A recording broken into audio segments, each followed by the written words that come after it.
लखनऊ में दशहरा मनाने पहुंचे प्रधानमंत्री ने भाषण से पहले जय श्री राम का नारा लगाया। कहा, आतंक को पनाह देने वालों को बख्शा नहीं जाएगा। प्रधानमंत्री मोदी ने कहा, हम युद्ध से बुद्ध की ओर जाने वाले लोग, लेकिन कभी कभी युद्ध अनिवार्य हो जाता है।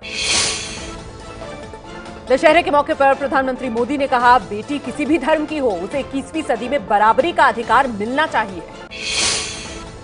इससे पहले पीएम मोदी ने लखनऊ के ऐशबाग मैदान में राम दरबार की आरती की और भगवान राम, लक्ष्मण और हनुमान को तिलक भी लगाया। ऐशबाग मैदान पर प्रधानमंत्री मोदी का स्वागत गदा, धनुष बाण, सुदर्शन चक्र और रामायण की प्रति भेंट की गई। आतंकी हमले की आशंका के चलते सुरक्षा एजेंसियों ने प्रधानमंत्री के रहते ऐशबाग मैदान पर आतिशबाजी पर रोक लगाई। ऐशबाग रामलीला मैदान पर गृहमंत्री राजनाथ सिंह ने की प्रधानमंत्री की तारीफ। कहा, प्रधानमंत्री ने देश का मस्तक ऊंचा किया, दुनिया भर ने माना डंका। लखनऊ के ऐशबाग रामलीला मैदान में धू धू कर जला रावण। प्रधानमंत्री मोदी, गृहमंत्री राजनाथ सिंह समेत कई हस्तियां इस रामलीला में पहुंची थी। ऐशबाग में रावण दहन के जरिए आतंकवाद के खात्मे का संदेश दिया गया। रावण के पुतले पर लिखा था, आतंक का समूल नाश हो। ऐशबाग की रामलीला का इतिहास 600 साल पुराना है। नवाब आसिफउद्दौला ने खुश होकर रामलीला के लिए 6.5 एकड़ जमीन दी थी। लखनऊ में प्रधानमंत्री मोदी के स्वागत के लिए जगह जगह लगाए गए थे पोस्टर। उरी हमले का बदला लेने पर प्रधानमंत्री को बधाई दी गई। देश भर विजयदशमी को लेकर जबरदस्त उत्साह, करोड़ों लोगों ने धूमधाम से मनाया दशहरे का पर्व। दिल्ली की धार्मिक रामलीला में शिरकत करने पहुंचे राष्ट्रपति प्रणब मुखर्जी, उपराष्ट्रपति और कांग्रेस अध्यक्ष सोनिया गांधी भी रहे मौजूद।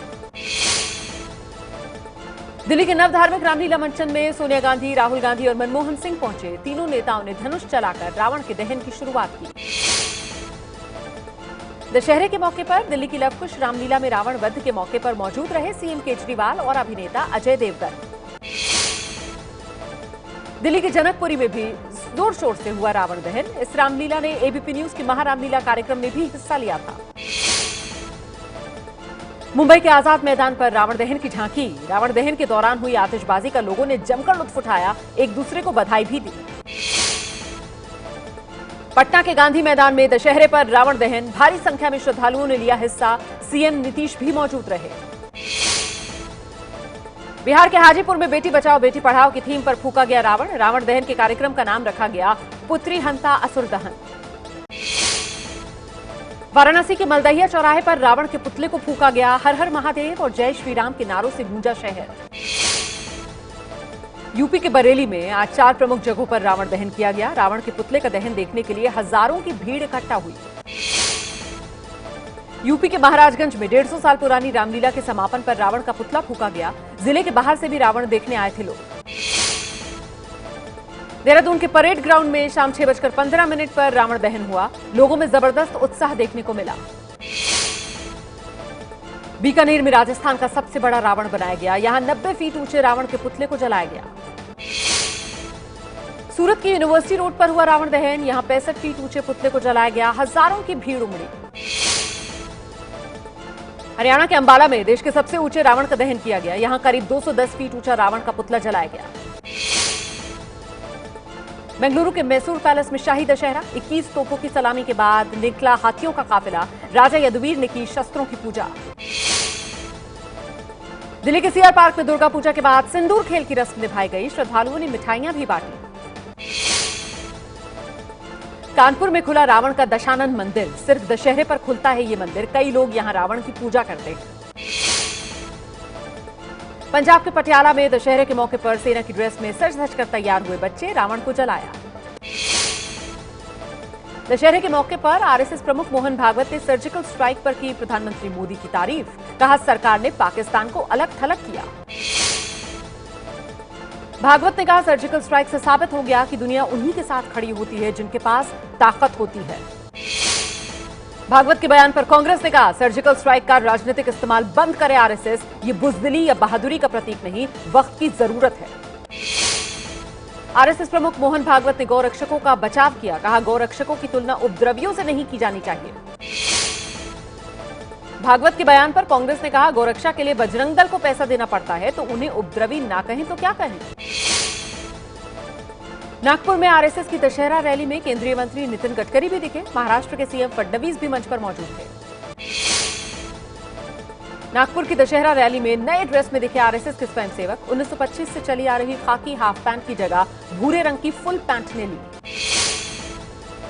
प्रधानमंत्री ने आरएसएस के 91वें स्थापना दिवस पर बधाई दी। 1925 में ही विजयदशमी के दिन हेडगेवार ने की थी आरएसएस की स्थापना।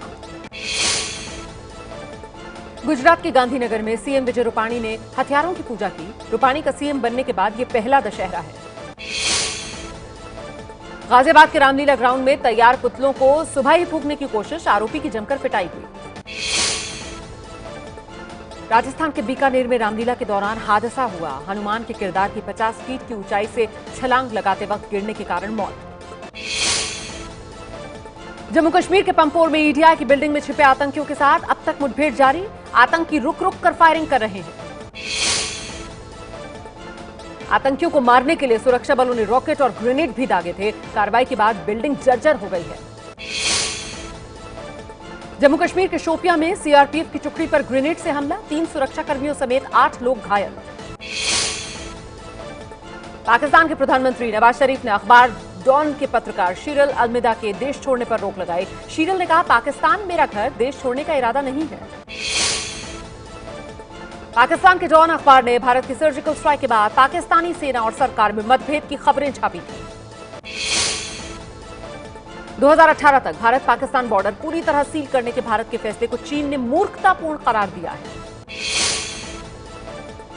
लखनऊ में केंद्रीय गृह मंत्री राजनाथ सिंह की पाकिस्तान को दो टूक, कहा अगर हमें छेड़ोगे तो छोड़ेंगे नहीं। राजनाथ सिंह ने कहा, पिछले कुछ दिनों में हमने दुनिया को दिखा दिया कि भारत एक ताकतवर देश है। संसद का शीतकालीन सत्र तय समय से पहले शुरू हो सकता है। 10 नवंबर से शुरू होने की उम्मीद। तेलंगाना के मुख्यमंत्री चंद्रशेखर राव ने 21 नए जिलों का किया ऐलान। राज्य में अब कुल जिलों की संख्या 31 हुई। पंजाब कांग्रेस अध्यक्ष अमरिंदर सिंह का प्रधानमंत्री पर निशाना, कहा वोट के लिए जंग जैसा माहौल बनाया। बॉर्डर के गांव खाली, लेकिन सेना का नामो निशान नहीं है। पंजाब के लुधियाना और संगरूर में कांग्रेस ने सीएम बादल और उनके 10 मंत्रियों के चेहरे वाले रावण के पुतले को जलाया। लुधियाना में कांग्रेस और अकाली दल के कार्यकर्ताओं में खूनी संघर्ष। दशहरे पर पुतला फूंकने को लेकर विवाद हुआ था। विवादों के बीच भीड़ के भगवानगढ़ में महाराष्ट्र की मंत्री पंकजा मुंडे ने दिया भाषण। महंत ने मंदिर के पास भाषण देने से मना किया था। भाषण की इजाजत न मिलने पर पंकजा मुंडे ने महंत को कथित तौर पर धमकी दी थी। ऑडियो क्लिप सामने आने के बाद बवाल हुआ था। दलाली वाले बयान पर राहुल के समर्थन के बाद यूपी के सीएम अखिलेश के खिलाफ बीजेपी ने खोला मोर्चा। कहा माफी नहीं मांगी तो आंदोलन होगा। सीएम अखिलेश की समाजवादी पार्टी के स्मार्टफोन की योजना के लिए उमड़े लोग। पहले दिन ही 16 लाख लोग वेबसाइट पर आए। केंद्रीय मंत्री गिरिराज सिंह ने कहा, पीएम के लखनऊ दौरे से अखिलेश के पेट में क्यों दर्द हो रहा है। पीएम की लोकप्रियता से घबरा गए अखिलेश। बिहार के पटना में जयप्रकाश नारायण की 114वीं जयंती पर सीएम नीतीश कुमार ने फूलमाला चढ़ाकर श्रद्धांजलि दी। केंद्रीय मंत्री रविशंकर प्रसाद, बीजेपी के नेता अनंत कुमार और सुशील मोदी ने पटना में जेपी नारायण को दी श्रद्धांजलि। 74 साल के हुए अमिताभ बच्चन, जन्मदिन की बधाई देने मुंबई में उनके घर जलसा के बाहर पूरे दिन जुटी रही प्रशंसकों की भीड़।